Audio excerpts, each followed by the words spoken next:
2025 সালের মে মাসের 5 তারিখে পুলিশ কনস্টেবলের লিখিত পরীক্ষা হয়েছে। এটা হলো দ্বিতীয় ধাপের পরীক্ষা।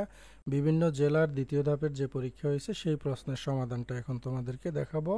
তোমরা জেনে আনন্দিত হবা যে এখানে দুইটা রচনা আসছে বাংলা থেকে, একটা হলো দেশপ্রেম আর একটা হলো পরিবেশ দূষণ ও প্রতিকার। এই দুইটা রচনাই আমি তোমাদেরকে প্রস্তুতি নেওয়ার জন্য যে কনস্টেবলের টার্গেট সাজেশনটা দিছিলাম, এই সাজেশন থেকে হুবহু কমন আসছে। তোমরা যারা পুলিশ কনস্টেবলে এখনো পরীক্ষা দেওনি বা প্রস্তুতি নিতেছো, তোমরা এই পুলিশ কনস্টেবলের 2025 সালের জন্য এই টার্গেট সাজেশনটা এখনই সংগ্রহ করে নাও। সংগ্রহ করার জন্য আমার সাথে হোয়াটসঅ্যাপে যোগাযোগ করার জন্য এই নাম্বারে যোগাযোগ করবা। পিডিএফ কপি নিতে পারবা হোয়াটসঅ্যাপে, প্রাইস মাত্র 100 টাকা। চলো তোমাদেরকে আমি এই সাজেশন থেকে দেখিয়ে দিচ্ছি যে রচনাগুলা কত নাম্বার রচনা থেকে কমন আসছে। এখানে মোট 26টা রচনা দিছিলাম, তার মধ্যে 20 নাম্বারে যে রচনাটা আছে স্বদেশপ্রেম, স্বদেশপ্রেম আর দেশপ্রেম একই রচনা, এটা লিখলেই হবে। এটা দেখো সরাসরি কমন আসছে। আরেকটা আসছে পরিবেশ দূষণ, এটাও তোমাদেরকে দেখাচ্ছি। 9 নম্বর যে রচনাটা ছিল সেটা থেকে এই রচনাটা কমন আসছে। তাহলে আমি এগুলার সমাধান এখানে দেখাচ্ছি না, চলো আমরা সরাসরি এখন সলিউশনে আবার চলে যাচ্ছি। এক কথায় প্রকাশ ছিল, এক কথায় প্রকাশগুলো আলহামদুলিল্লাহ আমার টার্গেট সাজেশন থেকে কমন আসছে। উপকারীর উপকার করে যে, তোমাদের দেখার সুবিধার্থে আরেকটু জুম করে দিলাম, ঠিক আছে। উপকারীর উপকার করে যে তাকে বলা হয় কৃতজ্ঞ। কোকিলের ডাক, কুহু, যা অতি দীর্ঘ নয়, নাতি দীর্ঘ, শহরে বাস করে যে নগরবাসী। কোকিলের ডাক যেটা এক কথায় প্রকাশ কুহু, এটা কমন আসছে। আর একটা প্রশ্ন ছিল উপকারীর উপকার করে যে কৃতজ্ঞ, এটাও দেখো সরাসরি কমন আসছে। এরপরে আমরা সরাসরি আবার চলে যাচ্ছি নাতি দীর্ঘ, নাতি দীর্ঘটাও দেখো কমন আসছে। যে আমি তোমাদেরকে সরাসরি লাইভ প্রুফ দেখাচ্ছি।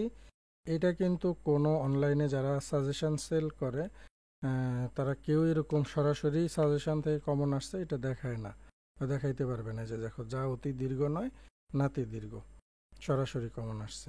চলো এরপরে আমরা দেখব এরপরের প্রশ্নটা। সন্ধি বিচ্ছেদ ছিল, দেখো এখানে নাবিক, নৌ যোগ ইক, নাবিক। প্রত্যুষ, প্রতি যোগ উষ, উষ লিখতে অবশ্যই দীর্ঘ উকার এবং মদিনাস্য হবে। হিতোপদেশ মানে হলো হিত যোগ উপদেশ, সন্ধি বিচ্ছেদ। সন্ধান, এটার সন্ধি বিচ্ছেদ হলো সম হসন্ত যোগ ধান। এখানে কিন্তু হসন্ত আছে, অনেকেই হসন্ত দেওয়া নাই, হসন্ত না দিলে নাম্বার পাবা না। দেখো এরপরে আমরা ইংরেজি ট্রান্সলেশনে চলে যাব। ইংরেজি ট্রান্সলেশন ছিল write a paragraph student life, আরেকটা ছিল মাই ফেভারিট সিজন। আমার এখানে দেখো সাজেশনের মধ্যে আমি রেইনি ডে দিছিলাম। ফেভারিট সিজন মানে কি, তোমার এটাকে কি বলে, পছন্দের একটা সিজন সম্পর্কে লিখতে বলছে, ঠিক আছে। আমি তোমাদেরকে এখানে যেটা দিছিলাম, এই যে দেখো এই রেইনি ডে যে প্যারাগ্রাফটা দিছিলাম, এই প্যারাগ্রাফটা যারা শিখছো তারা এই যে এ মাই ফেভারিট সিজন এটা লিখতে পারছো, সেম প্যারাগ্রাফ। ট্রান্সলেশন ছিল সে একটি বই পড়ে, হি রিডস এ বুক। সে কাজটি করেছে, করেছে যেহেতু এটা পাস্ট টেন্স তাহলে হবে কি হি ডিড দ্য ওয়ার্ক। আর মাঝখানে তোমাদেরকে আরেকটু কথা বলে রাখি, তোমরা যারা কনস্টেবলে আবেদন করছো তোমরা আমার এক্সাম কোশ্চেন সলিউশন ইউটিউব চ্যানেলে আসবে এবং এখানে এসে প্লে লিস্টে ঢুকলে তোমরা এখানে বিভিন্ন মন্ত্রণালয়ের প্রশ্ন সমাধান পাবা, প্লাস পুলিশ কনস্টেবলের লিখিত যে পরীক্ষাগুলো হয়েছে এর আগে বা এখন যেগুলো হচ্ছে সবগুলো এই প্লে লিস্টের মধ্যে গেলেই তোমরা সলিউশনটা পেয়ে যাবা। সো এই নিয়মিত যদি তুমি চাকরি পরীক্ষার্থী হয়ে থাকো তাহলে নিয়মিত এই সলিউশন ক্লাসগুলো আমার এই ইউটিউব চ্যানেলে দেখতে হবে। আর এগুলো দেখার জন্য চ্যানেলটা সাবস্ক্রাইব করে রাখবা। আর এখানে আমাদের ফেসবুক পেজ আছে, এই এক্সাম কোশ্চেন সলিউশন নামে ফেসবুকের গ্রুপ আছে আমাদের, এই গ্রুপেও তুমি জয়েন হয়ে থাকতে পারো, ঠিক আছে। তো সেক্ষেত্রে তুমি চাকরি পরীক্ষার জন্য অত্যন্ত লাভবান হবা, কারণ এখানে সব পরীক্ষা সম্পর্কে গুরুত্বপূর্ণ সব কিছু দেওয়া হয়। সে গতকাল বাজারে গিয়েছিল, এটার ইংরেজি ট্রান্সলেশন হবে, এখানে সে যেহেতু পুরুষ না মহিলা সেটা বোঝা যাচ্ছে না, তাহলে আমরা হি অথবা সি যেটাই লিখি আনসার কিন্তু সঠিক হবে। He went to the market yesterday, মানে সে গতকালকে মার্কেটে গিয়েছিল বা বাজারে গিয়েছিল। তুমি কি ইংরেজিতে কথা বলতে পারো? এখানে একটা প্রশ্নবোধক চিহ্ন হবে। তো ক্যান ইউ স্পিক ইংলিশ, তুমি কি ইংরেজিতে কথা বলতে পারো? দেখো এই বছর 2025 সালে ফ্রেশ ইডিয়ম যুক্ত করছে, এটা কিন্তু এর আগে ছিল না। যারা বর্তমানে প্রশ্ন করতেছে তারা ফ্রেশ ইডিয়ম দিচ্ছে, তবে এটা কিন্তু তোমাদের চাকরি পরীক্ষার সাথে ফ্রেশ ইডিয়মটা যায় না, কারণ তোমরা ফ্রেশ ইডিয়মের সাথে পরিচিত না। এটা বেশিরভাগ অন্যান্য যে চাকরি পরীক্ষাগুলো আছে রেগুলার, ওগুলাতে আসে। তো প্রথমে ছিল যে গিভ আপ। গিভ আপের অর্থ কি? এখানে বলছে যে মিনিং সহ লিখতে হবে, অর্থও লিখতে হবে এবং এটা দ্বারা সেন্টেন্সও তৈরি করতে হবে। তাহলে গিভ গিভ আপ মানে হলো to stop trying, to quit, শেষ যেটা আর কি। Even after failing 3 times, failing, even after failing 3 times, she did not give up। এরপরে নুল অ্যান্ড ভয়েড, এটা অর্থ having no legal forces or effect. এই যে ফ্রেশ ইডিয়মগুলো আসছে, এগুলা কিন্তু আমি তোমাদেরকে যখন সাজেশন দিয়েছিলাম তখন তোমাদেরকে এই যে ইউটিউব চ্যানেলের এই প্লেলিস্টটা দিয়ে দিয়েছিলাম। এখান থেকে বিভিন্ন দপ্তরে যে অফিস সহায়ক এই ক্যাটাগরির যে পরীক্ষাগুলো লিখিত পরীক্ষা হয়েছে, যেখানে লিখিত পরীক্ষা লেখা আছে দেখো, এই লিখিত পরীক্ষার সলিউশনগুলোর মধ্যে কিন্তু ফ্রেশ ইডিয়ম আছে। আমি তোমাদেরকে এই ক্লাসগুলো দেখার জন্য বলেছিলাম যখন সাজেশন নিছো, তখন যদি তোমরা ক্লাসগুলো যারা দেখে থাকো তারা এগুলা কমন পাইছো, কারণ এগুলা সবগুলাই আমার এই যে সলিউশন ক্লাস থেকে কমন আসছে। Null and void, having no legal force or effect. তাহলে এটা দিয়ে যদি আমরা শূন্য মেক সেন্টেন্স করি তাহলে হবে কি, the contract was declared null and void by the court. Cats and dogs, অনেকে এটার অর্থ করো যে তোমরা কুত্তা বিলাই। ক্যাটস অ্যান্ড ডগস মানে কুকুর বিড়াল না, এটা হলো refers to very heavy rain, মানে মুষলধারে বৃষ্টি হওয়াকে বলা হয় ইংরেজিতে ক্যাটস অ্যান্ড ডগস। তাহলে এটা দিয়ে যদি আমরা তৈরি করি তাহলে হবে it is raining cats and dogs. Okay. By any means, এটার অর্থ হলো ইন এনি পসিবল ওয়ে।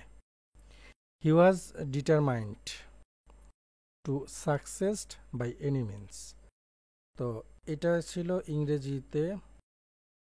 ইংরেজি অংশের। এরপরে আছে গণিত অংশ থেকে কি ছিল দেখো, গ বিভাগের গণিত এবং বিজ্ঞান ছিল। প্রথম প্রশ্নটা ছিল x+1/x=11 হলে x²+1/x² এর মান নির্ণয় করতে হবে। এখানে দেখো এটা কিন্তু একটা সূত্র, a² + b² এর সূত্র। এই অঙ্কটা আমি এর আগের যে সলিউশন ক্লাসটা দেখছিল ওই সলিউশন ক্লাসেও দেখাইছি, আমার ইউটিউবে দেওয়া আছে, এখানে গেলে তোমরা সেই সলিউশন ক্লাসটা পেয়ে যাবা অবশ্য। এই যে ভিডিও অপশনে যখন যাবা সেখানে গেলে দেখো, নেট স্লো, একটু অপেক্ষা করো, আমি তোমাদেরকে বিষয়টা দেখিয়ে দিচ্ছি। এই যে দেখো, বাংলাদেশ পুলিশ কনস্টেবলের লিখিত যে 2 তারিখে পরীক্ষাটা হয়েছে ওই সমাধান এখানে দেওয়া আছে। এই যে ওইখানেও কিন্তু এই একই সূত্রের একটা অঙ্ক ছিল, সেটা দেখো আমি সাজেশন থেকে কমন আসতে দেখাই দিচ্ছি। চলো, a² + b² এর সূত্র কি হবে? প্রথমে এটাকে আমরা ব্র্যাকেট দিয়ে উপরে হোল স্কোয়ার সাজিয়ে নেব, তাহলে সুবিধা হবে। a² + b², এটাকে যদি আমরা a ধরি আর এটাকে b ধরলে কি হবে, a² + b² এর সূত্র কি আমরা জানি, a + b² - 2ab।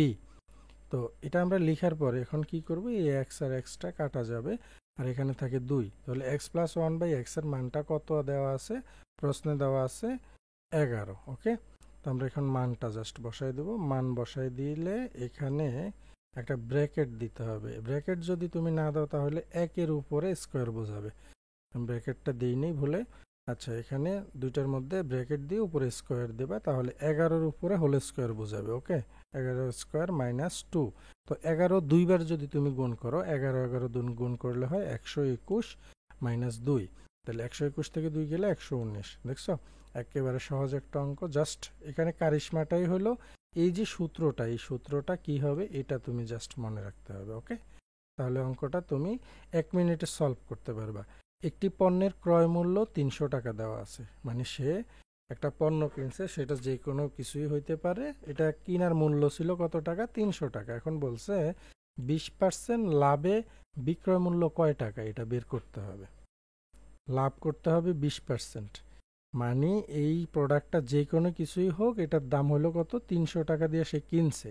কেনার পরে বলছে 20% লাভ করলে তার এটা বিক্রয় মূল্য, মানে সে যে সেল করবে, সেলের সেই মূল্যটা কত হবে এটা বের করতে হবে।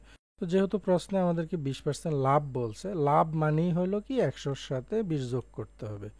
লাভ বললেই যোগ করবে, আর ক্ষতি বললেই বিয়োগ করে দিবে 100 থেকে। ওকে, তাহলে 20% লাভে বিক্রয় মূল্য কত, 100 যোগ 20 মানে হলো 120 টাকা। ওকে, এখন 100 টাকা যদি ক্রয় মূল্য হয় তাহলে বিক্রয় মূল্য কত টাকা, এই যে 120 টাকা। ওকে, 1 টাকা বিক্রয় মূল্য হলে বিক্রয় মূল্য 120/100। আর প্রশ্ন বলছে যে 300 টাকা, 300 টাকা ক্রয় মূল্য হলে বিক্রয় মূল্য হবে কত, 120 ইন্টু 300/100। এখন নিচের দুইটা শূন্য আর এই দুইটা শূন্য কেটে দাও, তাহলে আর কি থাকলো এখানে, 120 ইন্টু 3, 120-এ কত হয়, 360 টাকা। তাহলে আমাদেরকে প্রশ্ন যে বলছে 20% লাভে বিক্রয় মূল্য কত হবে, 360 টাকা হবে। এটাই হলো উত্তর। সাধারণ বিজ্ঞান থেকে প্রশ্ন ছিল, দেখো সুষম খাদ্যের উপাদান কয়টি, 6টি। দেখো এটা প্রশ্নটা হুবহু কমন আসছে, আমি তোমাদেরকে লাইভ প্রুফ দেখাচ্ছি।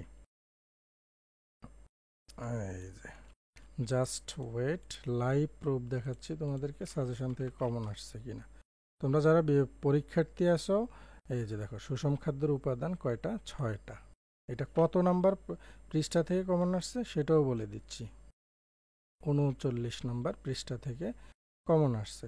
আমি আবারও বলছি, তোমরা যারা পরীক্ষার্থী আসো, মানে পরীক্ষা দিবা পুলিশ কনস্টেবলের, সিরিয়াসলি তারা এখনই এই যে কনস্টেবল নিয়োগে 2025 সালের এই টার্গেট সাজেশনের পিডিএফ কপিটা হোয়াটসঅ্যাপে সংগ্রহ করে নাও। জাস্ট কি করবা, একদম সিম্পল, এই নাম্বারে 100 টাকা সেন্ড মানি করবা, বিকাশ অথবা নগদ থেকে সেন্ড মানি করে, এই নাম্বারেই হোয়াটসঅ্যাপ আছে, হোয়াটসঅ্যাপে আমাকে কোন নাম্বার থেকে টাকাটা পেইড করছো এটা লিখে দিলে সাথে সাথে সাজেশনটা তোমাদেরকে দিয়ে দেওয়া হবে। এরপরে দেখো লবণের রাসায়নিক নাম কি, সোডিয়াম ক্লোরাইড। উদ্ভিদ কোন প্রক্রিয়া খাবার গ্রহণ করে, এটা এর আগের পরীক্ষাতেও আসছে, সালোক সংশ্লেষণ প্রক্রিয়া। এরপরে বেকিং পাউডার কোন কাজে ব্যবহার হয়, এটা মুখস্থ করার জিনিস, এটা তো আমরা এমনিতেই জানি। বেকিং পাউডার সাধারণত রুটি, কেক, বিস্কুট এগুলো যে ফুলে, আটাটা যে ফুলে, ওই ফুলার মূল কারণ হলো বেকিং পাউডার। এগুলা ব্যবহার করা হয় কি, রুটি, কেক, বিস্কিট এগুলোতে। ওকে, উচ্চতা মাপার যন্ত্রের নাম কি, অল্টোমিটার। এটাও এই সাজেশন থেকে কমন আসছে, তোমাদেরকে দেখাচ্ছি, জাস্ট ওয়েট। এই যে দেখো অল্টোমিটার কি, উচ্চতা পরিমাপক যন্ত্র। আশা করি তোমরা বুঝতে পারছো। অনলাইনে যতজনের কাছে তোমরা সাজেশন পাবা, কেউ তোমাদেরকে আজকে আমি যেভাবে লাইভ প্রুফ দেখাইছি এভাবে সাজেশনের সাথে মিলে কেউ দেখাইতে পারবে না। সো প্রস্তুতি যেহেতু নিবেই, তাহলে ভালো একটা সাজেশন ফলো করে তোমার প্রস্তুতি নেওয়া প্রয়োজন। শেষ সময়টা হেলায় নষ্ট করবে না, ভালো একটা সাজেশন পড়বা, তাহলে তুমি ভালো কিছু করতে পারবে ইনশাআল্লাহ।